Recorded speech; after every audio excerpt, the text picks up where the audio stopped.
nawe waba umutagatifu. Erega nicyo wahamagariwe. Niki twakwigira ku batubanjirije? Ibuka igihe ubatizwa. Kuva ubu no mu bugingo bw'iteka ubaye urugingo rwa Kristo, we musaserdoti, umuhanuzi n'umwami. Ngaya amagambo wavugiweho. Muri batisimu wagizwe ikiremwa gishya, wambikwa Kristo. Ese itara ryawe riracyaka?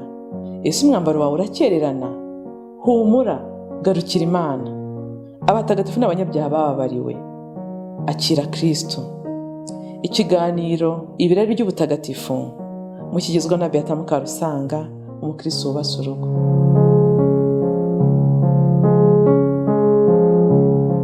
Bandimwe kuri iki kiganiro ibirari by'ubutagatifu Kristo Yesu akuzwe. Nkuko nabasezeranyije mu kiganiro giheruka, aho twarebaga uko Venerable FULTON SHEEN dusobanurira antikristo ibihe bya nyuma, nabasezeranyije yuko nzabaganiriza ku buryo burambuye ubuzima bw'uyu muntu udasanzwe, utubwira iby'ibi bihe nk'aho abirimo kandi yaratarabigeramo. FULTON SHEEN ni muntu ki? FULTON SHEEN nk'uko twabivuze ubushize ntabwo arakirwa mu rwego rw'abatagatifu, aracyari ku ntambwe ya kabiri, abo bita Venerable. Yarenze rwa rwego rwa mbere rw'abagaragu b'Imana, aho umuryango wa Rugamba na Dafroza bari uyu munsi. Ubwo nabo nibatera intambwe bazagera ngaho FULTON SHEEN ageze, hanyuma bashyiraho urwego rw'abahire, hanyuma abone kugera mu rwego rw'abatagatifu. Nizo ntambwe uko ari enye. We ari ku rwego rwa kabiri, ariko bari bafunguye dosiye yo kumugira mu rwego rwa gatatu kubera igitangaza cyari cyabaye muri 2010. Umwana w'umuhungu witwa James wari wavutse apfuye, ababyeyi be biyambaza FULTON SHEEN bamusaba igitangaza ngo asabire umwana wabo arokoke. Hanyuma amara isaha umwana biteguye rwose ko adashobora kugaruka, abaganga babona ko byarangiye. Hanyuma nyuma y'isaha rero biyambaza FULTON SHEEN, umutima utangira gutera, umwana asubirana ubuzima. Icyo gitangaza cyemerwa na Kiliziya, gituma yimukira mu rwego mu by'ukuri rwa kabiri rw'abahire, ariko iyo ntambwe ntiyabashije kwigeraho kubera ibindi bibazo byajemo nyuma, ngira ngo hari by'abagishishoza ubuzima yabayemo. Nta detaye nyinshi mfite zizatumye atazamuka, ariko kubwa Papa Yohani Pawulo wa II ndetse na Benedicto wa 16 byakabaye yarageze kuri urwo rwego. Yavutse rero ku itariki 8 z'ukwa gatanu 1895. Avukira Illinois ahitwa El Paso muri Leta Zunze Ubumwe za Amerika. Yitabye Imana ku itariki ya 9 z'ukwa 12 1979, afite imyaka 84, ari mashengerera isakramento, yapfiriye mu isengesho. FULTON SHEEN yize amashuri menshi cyane y'umuhanga, kandi ntabwo byari kwiga byo kwiga, ahubwo byo yigaga yabaga ateka abibonamo n'ibihembo nk'umunyeshuri w'umuhanga. Amashuri navuga ya kaminuza bachelors yayize ahitwa muri Viator College, navuga ni college yitiriwe Mutagatifu Viatori. Hanyuma andi yayize muri Université ya UMWARIMU muri Belgique, no yakuye impamyabumenyi y'ikirenga muri filozofiya PhD, ndetse akomereza no muri Université y'i Roma, aho ya Mutagatifu Thomas Aquin, aho yakuye nanone PhD yindi muri teolojiya. Intego y'ubwepiskopi ye iravuga ngo mpako kugeraho nyuze ku mubyeyi, navuga nyine ubwo mubyeyi Bikira Mariya. Mu magambo ye yabivuzemo ngo ni da per matrem me venire. FULTON SHEEN yahawe upadiri ku itariki 20 z'ukwa 9 1919. Yamaze imyaka 20 yose atanga ibiganiro kuri radio. Ikiganiro cyitwaga isaha gatolika cyangwa se isaha ya Kiliziya Gatolika, the Catholic Hour. Kuva muri 1930 kugeza mu 1950 yatangaga icyo kiganiro. Nyuma y'imyaka 2 yimukiye kuri televiziyo kuva mu 1952, aho atangaga ikiganiro nacyo yise ngo nakwita mu Kinyarwanda ngo birakwiye kubaho, life is worth living. Yegukanye ubugira kabiri ibihembo by'umuntu udasanzwe mu gutanga ibiganiro nk'ibyo ngibyo, igihembo cyitwa Emmy Award, nk'umuntu nyine uhindura imitekerereze n'imyitwarire y'abantu binyuze mu biganiro kuri televiziyo. Fulton Sheen rero ni imfura iwabo, twavuga mu buto bwe ko ni imfura iwabo. Aho nasomye nananiwe kubona aho bavuga abandi bavukana, gusa bavuga yuko ababyeyi bamureze gikristo, kandi ntabwo bari baravukiye aho ngaho muri Leta Zunze Ubumwe za Amerika, ahubwo bari baravukiye mu gihugu cya Irlande, ahubwo bimukira muri Amerika nyuma. Ageze muri Amerika yahise arwara igituntu, ari umwana mutoya, cyakora aragikira, akomeza kubaho ubuzima bwiza. Yakuze ari umwana w'umuhereza kuri altari, bari abahereza mu misa. Abumva iki kiganiro bafite abana b'abahereza, ndabasuhuje mu byishimire. Ndakeka ko kugira umwana w'umuhereza birabarera, birabakuza neza. Yarize cyane rero nk'uko nabivugaga kare, ariko atari kwiga gusa, ahubwo yabonye igihembo nk'umushakashatsi muri filozofiya wakoze ubushakashatsi bw'ikintu cyari gikenewe kwigwaho.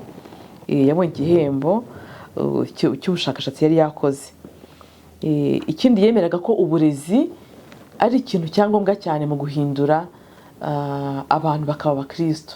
Akavuga ati abari mu makoleje yaho agenda, yabaye umwami wa filozofiya, kandi yahuraga n'abantu benshi batandukanye, akababwira ati umurimo muriho w'uburezi ni umurimo mutagatifu, mushobora kugarurira abana benshi kiliziya bitewe n'uburezi mubaha.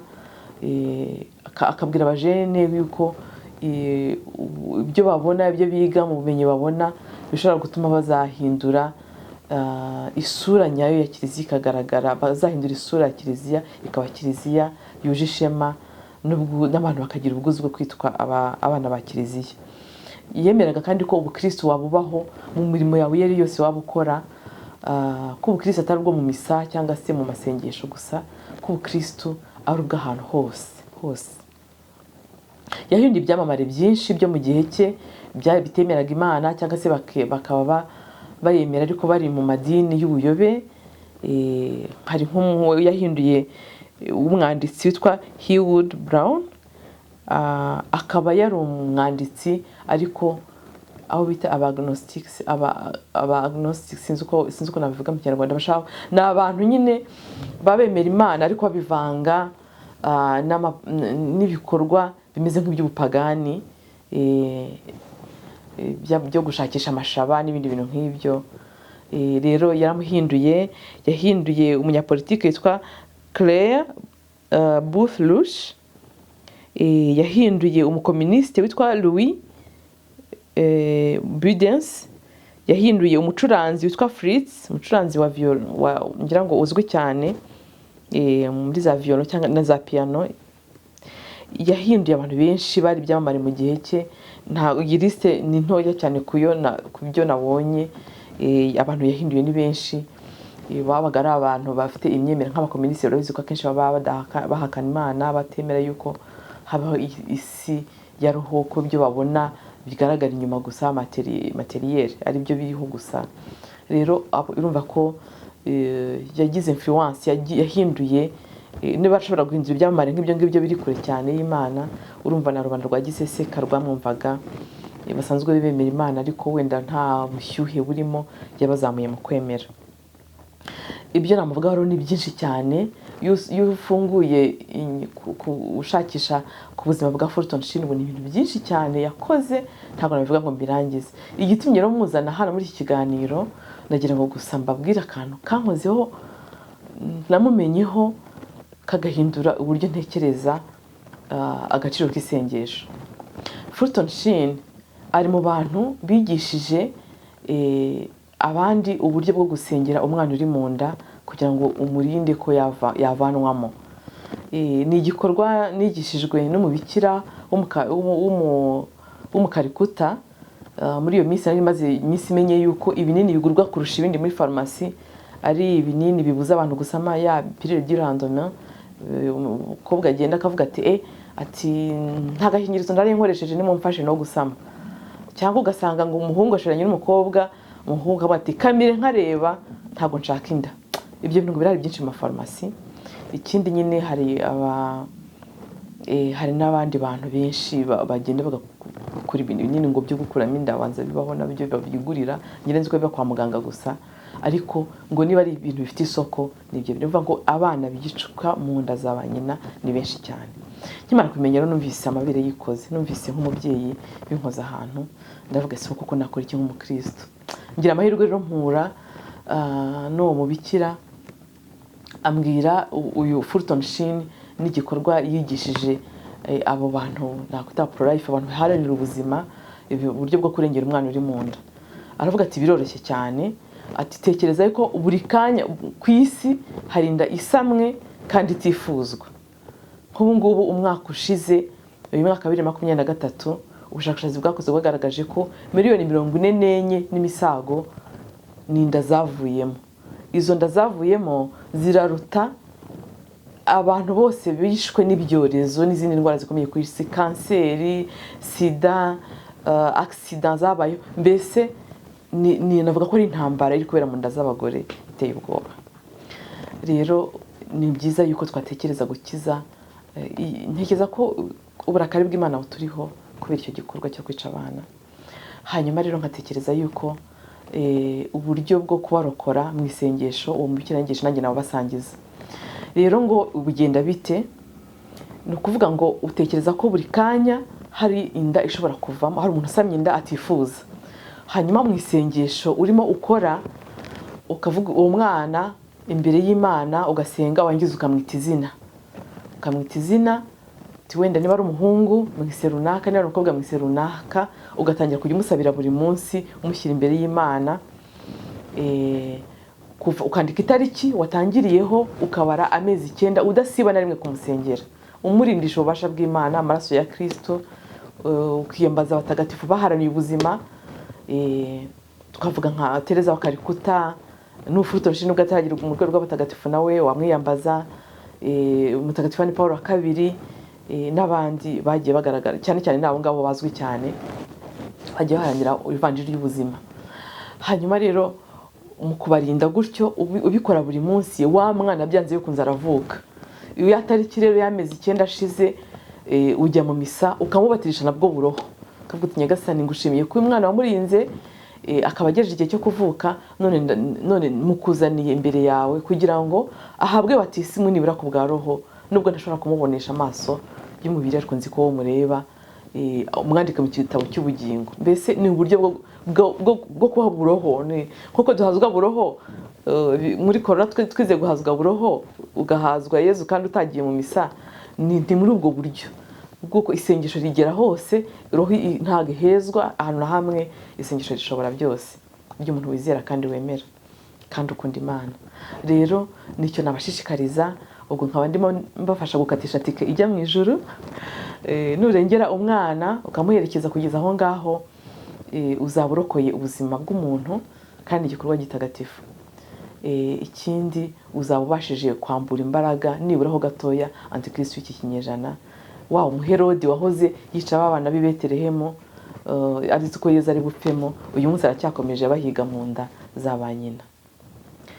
FULTON SHEEN rero atubera urugero rwo guhamya mu magambo no bikorwa no mu isengesho. Nifuza nanjye hamwe nkuko nawe byamugendekeye ko yapfiriye mu isengesho ashengerera, namwe nicyo mbifuriza kugira ngo tuzagire iherezo ryiza. Hasingizwe Imana, abamarayika n'abatagatifu bayo.